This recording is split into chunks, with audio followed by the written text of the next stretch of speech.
Louder!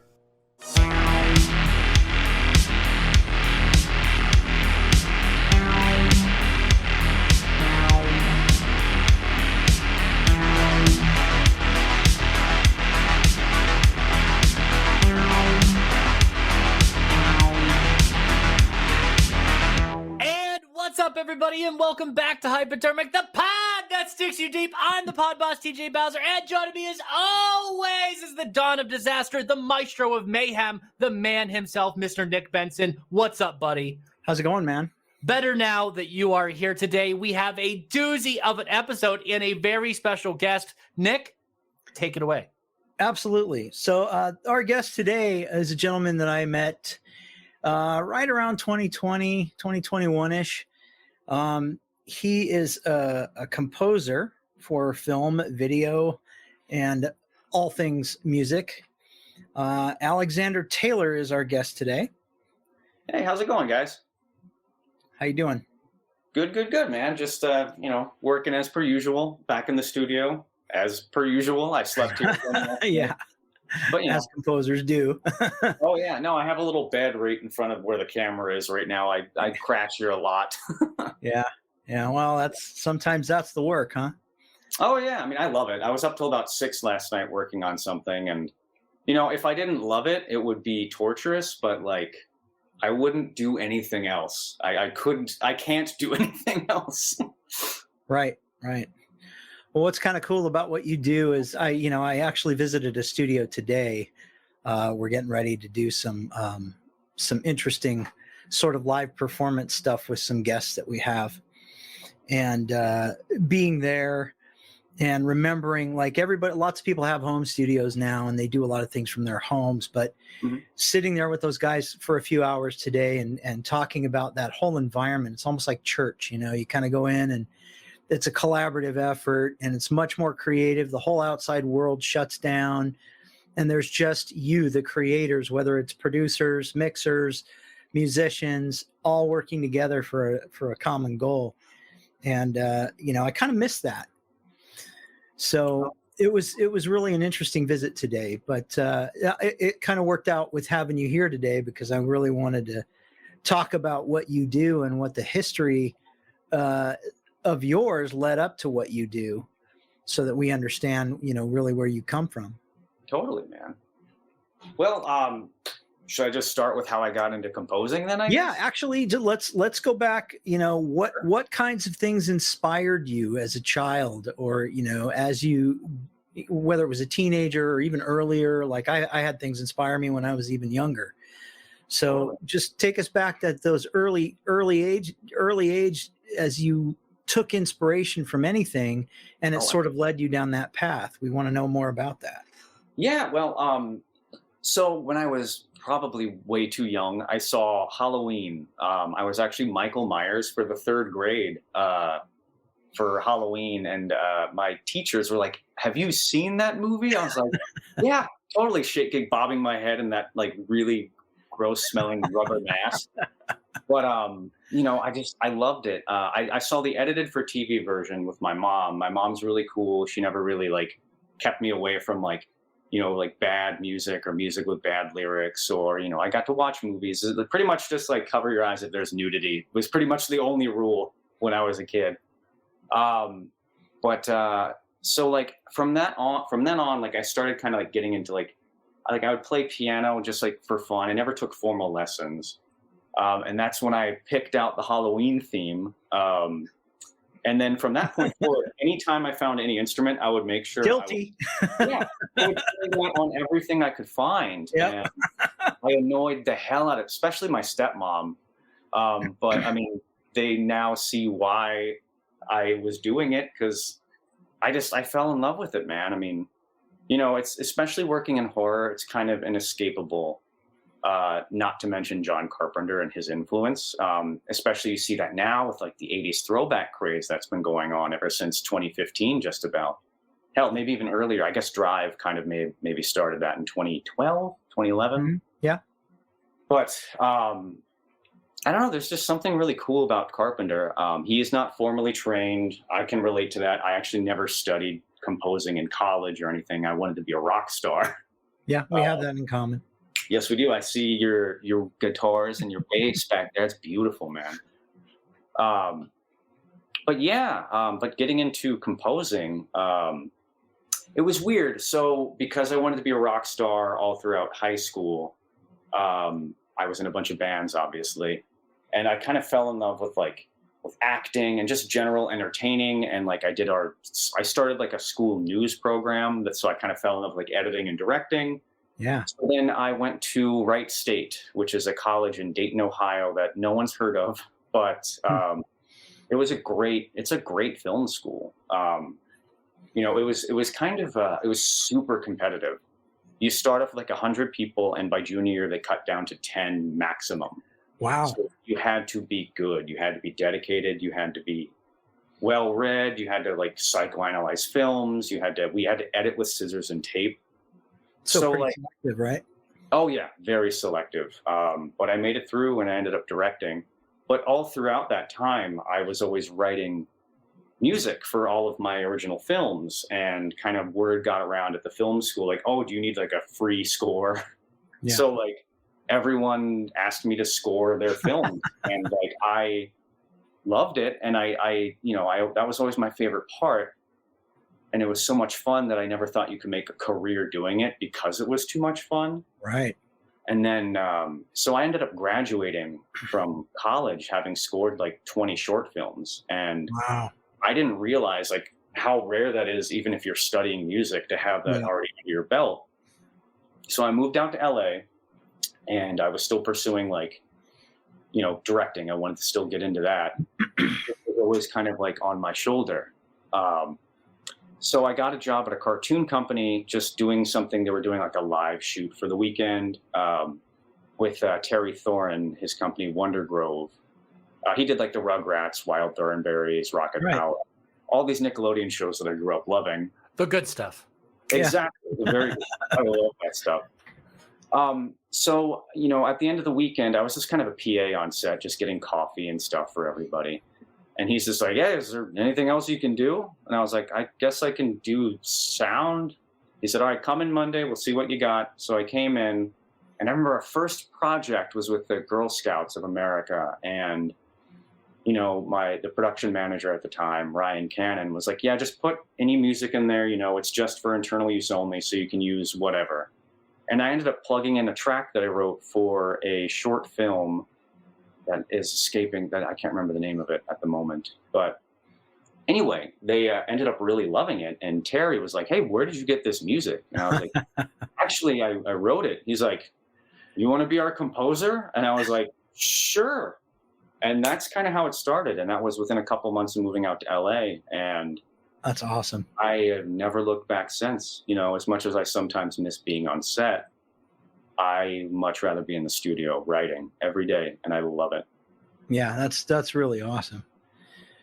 Kind of step me through some of the films that you've done and what you have such a creative,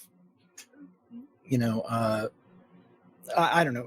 I know you well, and our audience really doesn't. So, like, I want to kind of step through your resume, so to speak, and Sure. and talk about different things you've done, different methodologies you've used in different projects, because I know that creative process is completely different in every one of these projects.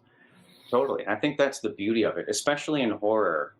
I say this a lot, but it's true. Horror kind of gives you the longest leash to like experiment and try different things with, because like it's such a wide like sonic palette you can use. Like you can go fully electronic, you can go old school Bernard Herrmann orchestral, you can do a hybrid of the two, you can do these weird new sort of like sound designy, like sophisticated sound design scores, kind of like in The Witch, or the score from that new film Smile.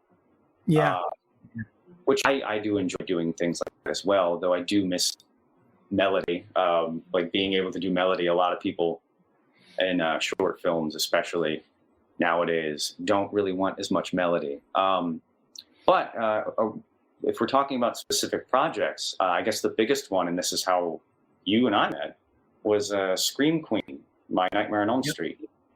Yep. That documentary. easily one of the greatest things I've worked on. Might even end up being the best thing I've ever worked Great on. soundtrack too.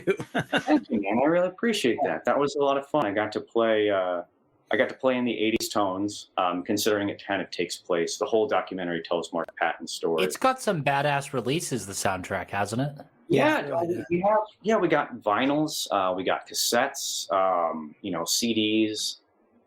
Getting your music stamped on vinyl is like any musician's dream, I'm sure. And especially right now with the physical media revival going on with music, with, like you said, vinyls and cassettes, that right now is the time to do it all. And and it's gorgeous. Yeah. Let them show all the video viewers out there. It is truly something to marvel at. Look at that. I had to grab it, and it's like a hot pink vinyl, which yeah, baby. Yeah, that's awesome. This is like the first run. It actually sold out, so they did a second run with like more of like a cotton candy colored vinyl, and of course the hot pink because people really love that. You had hot pink cassettes at one point too, didn't you? We have hot pink and green cassettes. Did I send you a cassette too? No. Oh well, I got to do that then. The slip cover for the blue ETR Media Blu-ray is also hot pink, just like that. So. Oh yeah, the Blu-ray. I just got that a few months ago. The director Roman was kind enough to send it to me. It's gorgeous, man. It's just really cool seeing your stuff like out and about, like in the world. Sure. You seem to dig it.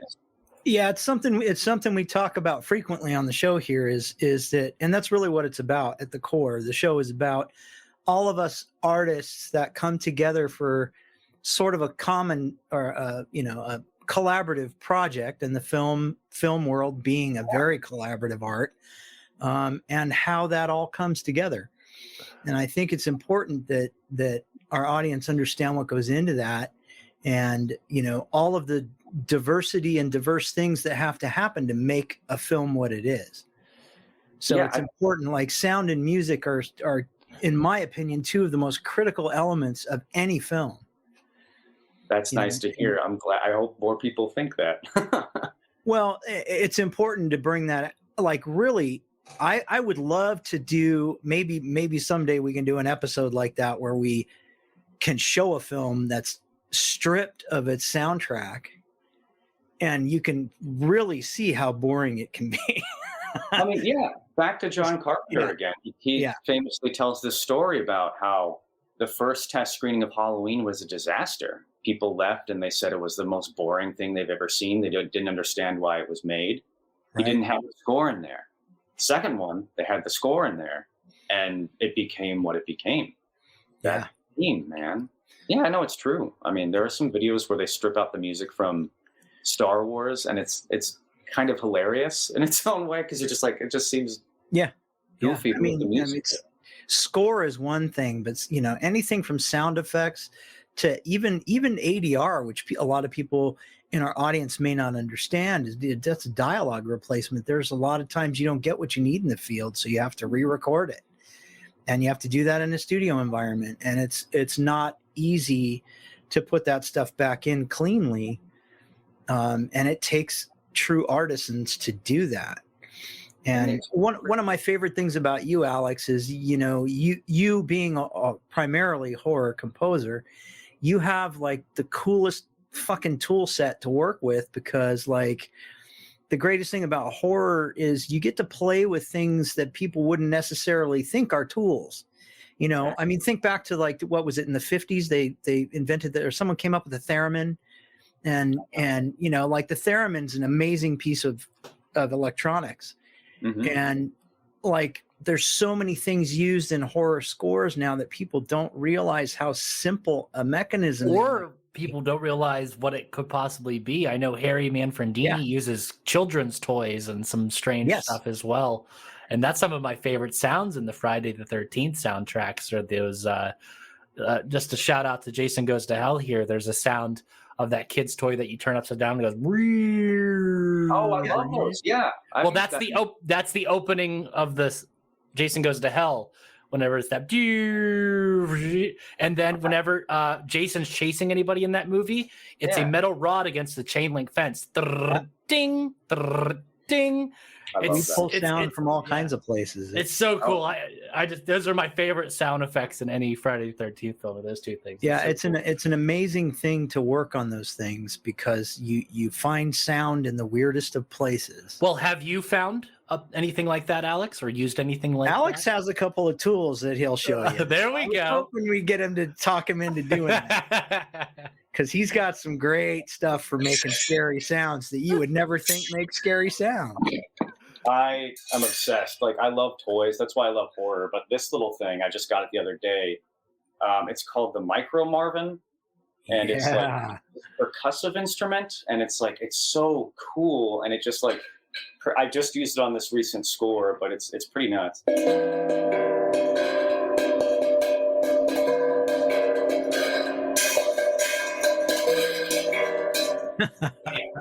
then I don't know if that's even coming through like well. Oh yeah. And then like it has like bowing elements. I love playing with metal. Yeah. It's really. I've got so many weird toys. Like I don't remember what they call it, but there's like I've been wanting one forever. There's a box that you can plug in almost like a guitar pedal, and it's got like springs and like nails and shit like that. You can bow them. You know they're really cool. Yeah. See, I knew you had that too. I built this one. Oh, there you go. That's the box. Yeah, so it's like it makes this like.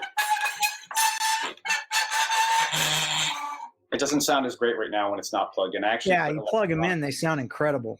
Yeah, like I'm ruining bows left and right. Also, I always get shit from violinists because they see how messed up and tight my bows are, but I have to remind them that like I'm bowing metal, not strings. Right? So, yeah, no, I'm not bowing a fucking violin. Yeah, I do have a violin, but I'm not good at it. And I just got this other instrument the other day. It's a fretted cello. Wow. So it's fretted like a guitar, which is perfect for someone like me who cannot play cello. And I just got this like 3 days ago, so I'm like really still learning how to play it. But you bow it, and it sounds like a cello, but you don't like.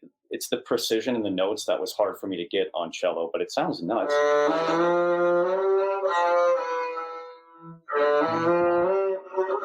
I'm still learning. Perhaps this wasn't the best way to show. No, that's the thing, though. It's like I want to explain to people like the tool sets you use are just like there's a lot of unconventional stuff. A lot of variety as well that you pull sound from, as well as all of the conventional stuff. Oh yeah, I just let my friend borrow my water phone for a score he's working on that sounds killer. My buddy Matt James. I would show you that, but he has it right now. It's in good hands. That guy's another good composer to look out for too. But I've got tons of weird little toys. That's what I like about horror is that like you can pull sounds from anything. Yeah. Like this score that I'm working on now, it deals with like, I don't know if I can say what it is.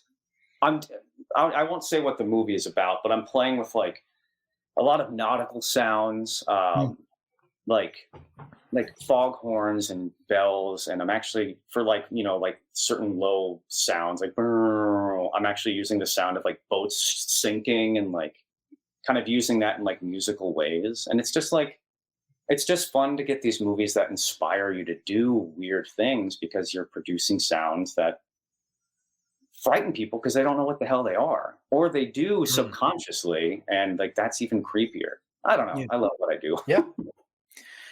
It's great. Like I just love it because it was my first love anyways. Like sound and music were my first loves. Yeah. Before I even got into effects. And I worked in a sound effects department at Chameleon Studios in Hollywood for some time. And I have to tell you, like we did the most weird shit for the most random sounds, but like we had a full Foley stage. We had all kinds of everything you could think of just to make noises and make them convincing. So it's always been a passion of mine to like kind of get what you do in front of people, because I don't think people truly understand the art of sound in general. Oh yeah. And the possibilities are endless. I kind of walk a fine line between like music composition and sound design. I think they can go hand in hand. I don't want to step on the sound designer's toes. Right. I have in the past, but they've been very kind about it, which is nice. But I don't know. It's just that's why one of the first things I learned out here was from a composer friend of mine. He's been out here for like 20 years or so. Great guy. Russ Howard, also another good composer.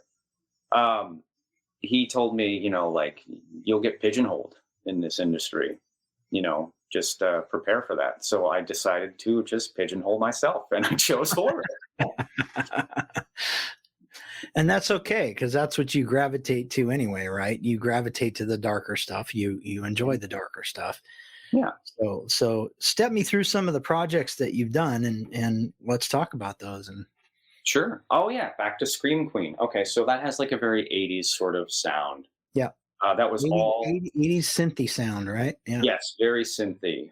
Which when I first started off, I got into kind of like that sort of like synth sound because it was the easiest thing to, I think, start with. It was the most affordable sort of thing before I even had all my like hardware synths. You know, you could use like stock plugins and they sound pretty good. And I kind of learned my chops there before I could start like affording like, you know, like the really nice instrument samples, like from Spitfire or synth samples or all these other incredible places. That score was a lot of fun. I made like a little sort of allusion to Christopher Young because he did the score to the original Nightmare on Elm Street 2, Freddy's Revenge, not the original, but the sequel. Where he played with like whale noises. So he was kind of like using that in the score. And I can't remember the reason why, but I kind of tried to replicate that with like synth bends. So it kind of sounds like that, but it wasn't like the actual sound. So just like little illusions like that. Another score that I really had a lot of fun doing. I worked on it with the producer was Greg Richling, the music producer. It was called Hunter's Moon. It was a werewolf movie with Tom Jane, and I kind of pulled a lot from like Tom Waits. So there's like a lot of like weird stuff going on with like banjo, like really odd percussion where I'm like literally just like hitting on like roots or sticks or something. I wanted the sound to sound like it was coming like from the trees. Right. So that was fun to do. Sort of a woodsy percussive sound, yeah. Yeah, woodsy percussive, and then I bought this resonator guitar that's over here, but it's not strong at the moment. And so I had that really like kind of plucky, kind of weird, very Pumpkinhead. Yeah. And that was fun. I kind of like doing those sort of like more rural sounding scores as well. Like I'm a huge fan of Nick Cave and the Bad Seeds, and I love what Nick Cave is doing with Warren Ellis, you know, like their score for The Proposition, or you know, the assassination of Jesse James, or even their stuff they just did for Dahmer. Like they're doing these like weird things. So I kind of like Hunter's Moon is kind of in that vein. It's like very organic. That is entirely organic, that score. Dreamcatcher was another really fun one to score since it took place in the world of EDM. I wasn't really familiar with the genre of EDM, so I had to go to like my older sister and like ask her about like, hey, what can you give me like a crash course? And she did. What about Arkansas? Oh, Arkansas. Okay, yeah, that one was fun. So I came in kind of like very late in the game for that one because they just needed a pretty large section of cues that had to kind of be reworked. I think they brought in a composer named Devondra Barnhart, a musician rather, who that was his first time composing for film. And I thought his work was great, especially for his first time. But there were just some cues that they needed to fix up. So I came in, I really only had 2 weeks to do as much as I could because I was flying back home, I think for a wedding at the time. So I brought in my buddy Matt James, the guy who has my water phone. And we both kind of tag teamed that. That was cool. It's really cool seeing your music, like, you know, in front of like John Malkovich and Vince Vaughn. And, Right. Yeah. You know, and it not that like I didn't have like faith in myself, but it's like once you see your music with like, you know, like named people, like actors that you grew up loving, it sounds like it belongs there. It was very it meant a lot. It made me realize, like, oh yeah, I'm doing this, and then I'm doing it well. I think it's a reassuring feeling that you're doing everything right. Yes, and so that was cool. It was a marathon. Matt had to pick up the last lap there because I had to leave a little earlier. I thank him for that every day. We both shared credit on that one. And it was fun. It's another sort of rural sounding thing, you know. I don't think they're ever releasing the soundtrack, which is unfortunate, but yeah, it was a lot of fun. Arkansas. Yeah. I got a question for you. Top 5 composers, no specific order. Go. Thank you. I appreciate that there's no specific order. Johan Johansson, obsessed. Obviously, I love Mandy. This is from so that score was just like, you know, he really went back to like his like Swedish metal roots. Is he Swedish? Yeah. Okay, good. Just making sure. Johan's amazing. Obviously, John Carpenter. I can't pretend that he's just amazing. The Christine theme is actually my favorite of all his themes. It's fucking badass and like amazing. I really like the new version on his anthology record. Man, this is tough. Ben Wallfish. Ben Wallfish is doing some pretty amazing stuff. He has this way, like his stuff is like really. He's very like trying to explain it. He's brilliant, but he's also experimental, like at the same time. So like he's doing these like really ornate orchestrations, but then he's doing some really interesting production. Like if you listen to the Invisible Man soundtrack, incredible. Or if you listen to the It soundtrack, there's like Beverly's theme is gorgeous. Like I would fucking walk down the aisle for my wedding to that piece. And then you hear like the other horrifying tracks from that same score, and you're like, this is the same crazy mind. Yeah. Philip Glass. I love Philip Glass. Well, he's good. Yeah. I love Candyman. One of my favorite scores of all time, not a horror score, is actually from The Hours. Philip Glass is just like, I listen to that anytime I fly because it calms me down because I hate flying. So we got Philip Glass, we got John Carpenter, Ben Wallfish, Johan Johansson. Now I have to get a 5th person? Oh, man. There's so many. It's so hard to choose. There are. I mean, I could, Bernard Herrmann, Danny Elfman, Christopher Young, you know, there's so many. It's hard to choose. If you guys brought one up, I would be able to talk about Zimmer's pretty good. Zimmer's pretty good. Here, I got one for you. Claudio Simonetti.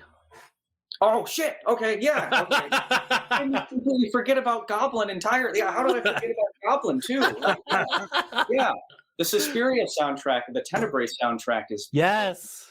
Yeah. Timpani, it's so good. It's so good. I want to use a timpani so bad. I really want to. Is there anything better than the first 20 minutes of Suspiria? No. That is cinema.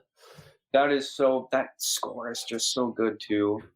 I did a cover of it for like a Halloween theme, or like a cover album of like horror scores, and I did the Suspiria thing. I think I did it justice. It's not as cool because no one can be as cool as Goblin, but I had a lot of fun doing that. What's your thoughts on the guy who did Rogue One and the new Batman movie, Michael Giacchino? Yes, I love him. I think he's brilliant. I think he's kind of stepping into the shoes of John Williams. Obviously, stepping into like doing like this taking over the Star Wars franchise. The Rogue One score took me by surprise, and then whenever he did Batman, that sealed the deal for me. I was like, this guy's great. I remember the first time I heard that Batman theme for the new one, and I was like, that's underwhelming. And then I kept like listening to it. I was like, oh my God, I get it.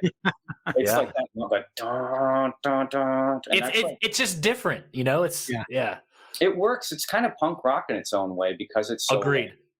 And which makes sense for that type of Batman because I think it's not controversial to say that I love the new Batman because everyone actually finally does, even though Robert Pattinson got a lot of shit because of Twilight. But What is it? Oh shit! Very cool. It's funny. I couldn't tell what that was at first. I thought it was Jason Voorhees. But now that you pointed at it, yeah, it's the Riddler. Paul Dano, man. Yes, Perfect choice. Great stuff. Yeah. Yeah, I love Giacchino. Very sweet guy. I met him a couple times, actually. He has a very similar background to me. He did not study film composition. He actually studied being a director. Well, I think he also had to have studied music as well because his stuff is brilliant. Yeah. So do you think you not being trained allows you to approach composing differently than a classically trained composer? Have you talked to other composers and they have a completely different way of doing things than you do? Absolutely. Well, I think every composer kind of has their. Oh, of course, yes, but I do appreciate that question because definitely I approach things completely ass backwards and probably more complicated than I should be doing it. But I think as a result, since I never really learned formally, I've had a lot of composer buddies tell me that like my stuff just sounds different. It's produced different, and it doesn't sound. Not that having a formal training makes you formulaic at all. That is not at all what I'm saying. No. Sometimes I feel like a fraud because I don't have that music theory background. I can't just rattle down sheet music like that, like John Williams can do in his bathtub. Like I can't do that. But totally. I approach things completely differently. My primary instrument is guitar, so like I used to start off a lot of scores with that, and then I have evolved from there. And I'm learning. Like I'm still like kind of bringing in the more classical elements or more formal elements, and I'm trying to teach myself more formal things. I wish I had studied it, kind of, because I also really I like having the film background because I can like working with directors is a lot easier because I know what they're going through. I kind of know what they want. Mm-hmm. Right. I think I do. I hope I do. I have never worked with a filmmaker only once, so I think I'm doing all right. But yeah, I like that question a lot. What about Real Monsters podcast? I see that listed. Can you talk about what you did with that show?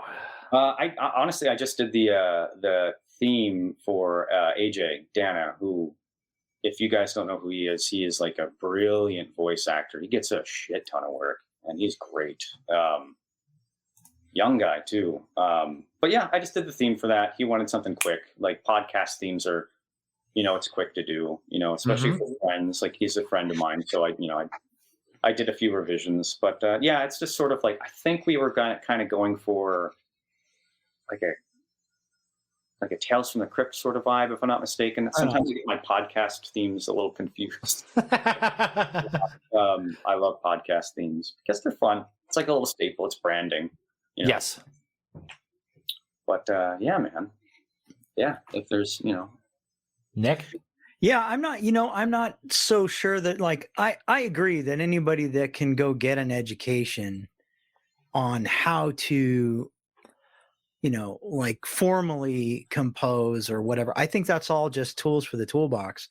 I don't necessarily think, because much like me, like you don't have a formal training background. I can say all three of us are doing I stuff. didn't have a formal training background in music. I didn't have a formal training background in effects. I didn't have a formal training background in any of it.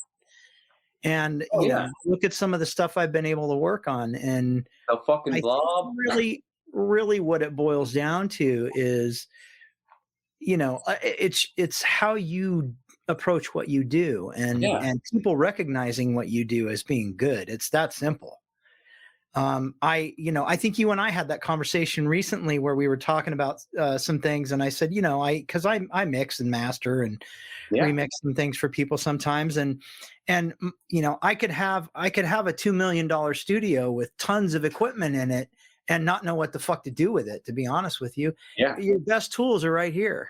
Absolutely. And another thing I kind of you can't like learn taste. You're just kind of born with your taste, whether it's good or bad. I mean, it's subjective. Taste is all subjective. It is subjective, but it's also what makes every artist unique. Like you approach things your own way. So that makes you an artist because you have a unique sound and a unique methodology. You draw from different different things, just like I do with my, the things that inspire me. And that's what creates the perfect sound for you, which, may be different for somebody else, but that's what puts your sound and makes it your sound, is you're drawing from different areas. Yeah. Yeah, and there is something to be said that you have to know the rules to break them, but I kind of just break the rules. I'm learning the rules. I'm learning the ropes. One good thing about the composer community, and I'm sure it's probably the same in the special effects community. You start and you're more guarded because you think that there's going to be this sort of competitive nature, but I'm not finding that with composers, especially like ones that are like learned. They're very giving. They're very nurturing. And I'm sure you're the same way with people who reach out to you about special effects. I try to be. I know that there are people in the community that are not. I try to be very open about it. I try to encourage anyone that wants to do it, whether they go get a formal education or they just try and play around until they get it right. Sadly, gatekeeping exists everywhere. It does. Oh yeah. It certainly does exist in the composer world. I'm not saying it doesn't, but everyone's there. Like, people do lend a hand if you ask for it. A lot of my really good friends are composers, and my buddy Matt, he keeps coming up because he does a lot of horror too. He kind of like fell into it and just happens to be really fucking good at it, which makes me so mad. But like we're constantly pitching to the same stuff, and like if I'm gonna lose out to someone, I'd rather be a friend of mine. Right. Mm-hmm. Absolutely. So like it makes the hurt less if you don't. Yeah. So let's get a little bit nerdy here. Nick and I have always wanted to do this. So let's talk more about equipment, man. I'm an equipment guy. Nick's an equipment guy. Do you use any effects pedals or anything? I've got tons of effects pedals. What's your newest piece of gear going on right TJ's really going to nerd out when he sees some of your toys. I'm trying to think of what my newest pedal is. I'm like surrounded by He has a lot, TJ. No, they're all around. They're all over the place. I love this. It's like this sort of delay, like altered delay pedal from Obscura. Okay. Digitech, rather. And it's just like, it gets these crazy, like, sort of like latencies, and like you could like do these sort of like polyrhythmic things with your guitar. Oh, okay. Does it have like super long delay times? Yeah. Oh, it's nuts. I love that stuff because it's like soundscapey. You can really create soundscapes and stuff with it. I love that. One of my go-to reverb pedals is this. It's dusty.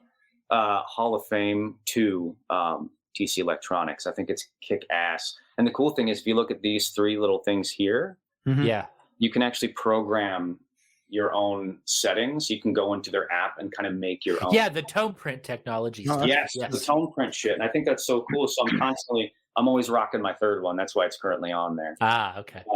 And like the cool thing is, like with all like the settings you can have, there's really no like presets. And that's what I like. That's kind of why I like not using presets when it comes to anything, because then you end up sounding like everyone else. Man, what else? I just got this one around my birthday, but I haven't used it yet. It's another. I love reverb. It's my go-to like effect. Oh, wow. Yeah, I'm sure. Echo verb. I've not tried it yet, so I'll have to check it out. Maybe I can play with this cello. Well, the studio I was in today had a Roland Space Echo. You're gonna have to come play with that. That would be super cool. I really want to get. Okay, what I'm really looking to get is. I just forgot the name of the pedal company. Name some pedal companies, and I'll be like, that's the one. Electro Harmonics just came out with a new pedal. I love Electro Harmonics. What is it?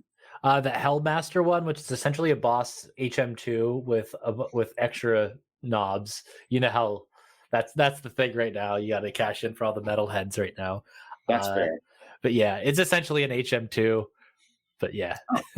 Yeah, I got the. Let me grab it real quick. Yeah, for sure. I grab a few things that I like. I love Electro Harmonics. I really, really, really need to get a new tremolo pedal. I have the Rip Speaker fuzz pedal, and that thing is gnarly. Oh yeah, I want that one. Didn't you send me some sound files of that, TJ? I did. It sounds completely. It sounds amazing. It's great. It sounded amazing. I kind of match this one right now, the Big Muff. Oh yes. Oh, yeah. It's like is that the op amp one? Yes, it's the op amp one. It sounds. I mean, it's like the pumpkin one. It's very clearly trying to model Billy Corgan's sound, which I have one that models half of half of the what am I trying to say? Half of it is a Russian green muff. Green, is that right? Yes. Yeah. Yes. Here, I'll actually enable my camera and I'll show you. It's Bring it on, baby. Does It Doom? It's called the Elder God. It's for the band Slomatics. They don't have a bass player, so it's. I know the front end is a Russian green muff, and then the back end is like a distortion, I think, and and runs in parallel, and it is gnarly on a bass guitar, but it sounds even better through a normal guitar. And I got this from my fiance for, I want to say, my birthday this year. It is awesome. Nice. Also, congrats on the fiance. Thank you. But if you can see, it has like a Norse Viking thing going on there. Oh, that's gorgeous. I love pedal design, man. Yeah. Like, if I were remotely artistic, I would try to design my own look. This is the Soul Food is just like a really good Oh yes. It's just classic, clean.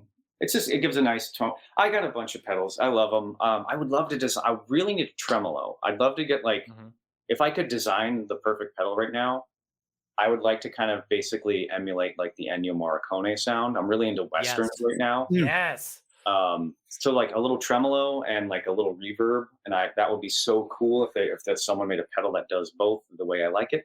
I have to look more. Have you guys heard about that the plasma pedal? Yes, I've seen advertisements for them. The Game Changer Audio, I think. Yes. I really want to try one of those because at first I thought that little light was just kind of like a gimmick. Yes, me too. Well, I thought so, but then I was reading more into it and seeing it. That's actually how it produces the sound. That's so it fluctuates. Yeah, that's actually. Oh yes. The conductor. That's how it is making that distortion. I'm that's cool. It's fucking gnarly. Yeah. But they're so I feel like it's such a niche thing that if anything goes wrong with the pedal, and if the business goes out, which I don't think it will because they're making some pretty cool shit. Oh yeah. Who's gonna fix that? I don't know. I'm thinking long term, but I shouldn't. But it just sounds gnarly. I don't know. It sounds cool, or maybe it's just because I'm a guppy and I like shiny objects. But I want the plasma pedal. That would be killer. Yeah. It's definitely. I agree with you too. It definitely looked gimmicky at first, and then, like you said, you hear some of those sound samples, and you're like, maybe it's not. It's definitely cool. Nick, do you have any final questions, man? Well, we got up through Screen Queen and stuff, and some of the projects you've worked on. I know you and I have some fun secret things in the works. Campfire. Well, not just that. We have much more. Yes. Although now I need to get you out here because I need to take you over to Electric Shop and show you the space because they have enough space for us to record strings and all kinds of fun things. And I may be helping them put an Atmos room in. Oh, we could talk about Ghost. Let's talk about Ghost real quick with Unknown Dimension. That's pretty neat. I've seen all those movies in theaters, these Paranormal Activity films, and you composed the documentary about them. What was that experience like, man? Oh, that was odd. I loved it. So I originally got hired on by the producer, Anthony Massey, who I just fucking adore. The guy is he's a sweetheart, and he's just one of the nicest dudes. And I met the director, Joe, also a very sweet guy. Anthony was kind of hoping I was going to do something kind of like Scream Queen, which is kind of what I wanted to do, more flowing with the narrative, kind of light, sad at points, blah, blah, blah. But is his name Joe? Oh my gosh, now I feel like a jackass. But anyway, the director, he had a completely different idea for the score. It's Joe. Okay, good. Okay, Joe. Sorry, Joe, if you're listening. I feel like a dick, but I've just worked with 20,000 directors over the last few years. That's obviously a misstatement, but he wanted to do something more stripped down, super sound design based. Any hint of a melody, he just wanted gone. And I didn't realize that until about the 16th revision of the first cue, where I'm just he just wants tones. He just wants tonal work, which is fine. And I've done that before. But But it was really cool working on that because like I'm a huge sucker for found footage films. I love it. I fucking love Oh yeah, Blair Witch. I love Yeah. Lake Mungo. Cloverfield. Cloverfield is incredible. They're making a Cloverfield 2 right now, I heard. Interesting. Okay. Yes. And it's not part of the weird spin-off films either. Okay. I mean, I love Cloverfield Lane. Yes. The third one lost me a little bit. I like the concept. And it had that one cool scene with the lady in the wall. That was cool. That was cool. And I like the cast, and it looked great. But yeah, man, I loved it. So like getting a chance to like work on like the documentary was like, it was a dream come true. If you would have told me I was going to be doing that like 10 years ago, I'd be like, no way. Like it's just cool. It's cool because it's like, Yeah. I mean, it's like when I was doing a signing with like Mark and all the people from like this, the Nightmare on Elm Street thing. Like it was me and like a bunch of people from the entire franchise. And Mark kind of like just leaned over and whispered, he's like, hey, like, you're kind of part of the Nightmare on Elm Street legacy now. And I didn't sob immediately, but I sobbed later. I was like, oh my God, that's I didn't even think about that. And it's like, I mean, it's a small fraction, obviously. I don't act like I'm not, but it meant a lot to hear that. And in a way, I'm kind of sort of involved with the Paranormal Activity franchise, kind of. I'd like to be more directly involved in both of them. Whoever's making the new Nightmare on Elm Street. But God, that would be a killer thing to score. That would be fun. A new Nightmare on Elm Street. I would love that. Anyway, but yeah. Sorry, I ramble. No, you're good. I might have some things to talk to you about soon then, because there's more going on. Oh yeah. Yeah. So to kind of wrap this up a little bit, I'd like to try to like, if any of our audience like want to get into scoring or what you do, like what advice would you give? Oh man, that is a tough question. Don't think that you have to move to LA immediately, but also don't be afraid to do it if you're going to. I know that's conflicting advice, especially now after the pandemic. I've noticed like a lot of people remotely are getting work, so you can start from anywhere. One of the biggest things I would say is, if you are writing for an orchestral palette, but you don't have an orchestra, that's tough to do. Don't try to make it sound organic when it isn't. Just kind of embrace the artifice. That's kind of what I did when I first started. I think that's why I gravitated more towards synthetic scores, like synth-based scores. Because, if you're just starting out, like no one's going to hire you to write for an 80-piece orchestra unless you get really lucky. I'm not saying it can't happen. So just write to the budget that you have. And if you're thinking about getting into it and you're worried that you don't have formal training, you don't need it. It helps, and you could still learn along the way, but don't be intimidated by a lack of formal knowledge. If you play guitar, there's a gateway. If you just play piano, there's a gateway. Or like Colin Stetson, if you play those large, weird woodwind instruments, that's your way in. Also, he's another one of my favorite composers. Just don't be afraid to jump in, and you can do it from wherever. Yeah, the tools are relatively available.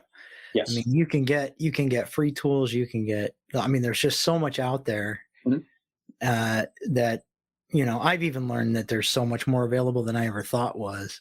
Oh yeah. And, you can get your start with just about anything. Exactly. Yeah. If you're passionate about it, pursue it.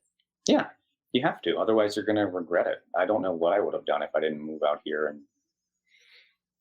stumble my way into my career, but still. Well, it's funny because I tell a very similar story. People ask how I got into it, and I literally fell into it. It wasn't some planned path. I had a totally different path planned, and I sort of fell into that. Yeah.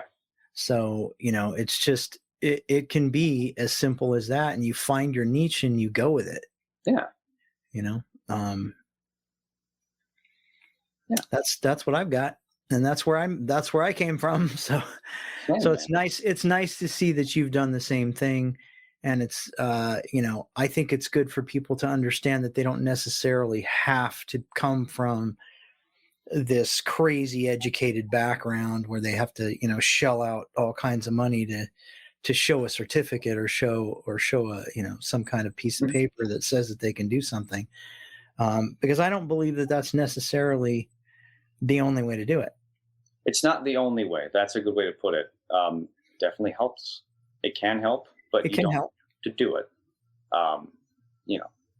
It can help sort of pave the way, but it doesn't necessarily give you the free tickets. Exactly. Yeah, for sure. Your work is your work, whether it comes from an educated background or not, and your work has to speak for itself. Yeah, just try to sound like yourself. That's another thing too. Don't try to imitate someone. There's a lot of people that are trying to sound like Hans right now. We have one Hans, and he's doing his sound incredible. You don't need to impersonate. Find your niche. Find your sound. It's great to be or aspire to be as good as Hans, but you don't need to be Hans. We already have Hans. Exactly. Yeah. Thank you guys for having me on, man. This has been great. Actually, thank you very much for sharing your story with us, because I really enjoy that you, first of all, were willing to come on the show and do that. And, we really want to foster creativity, and we hope that that's what the show will do is foster creativity in people and help them understand what it takes to get them there. And that it's not always this crazy education, even though that is definitely always, if you can do it, do it. It's more tools for your toolbox. But you can come from anywhere, and if you're passionate enough about something, you can always do it. Yeah, exactly.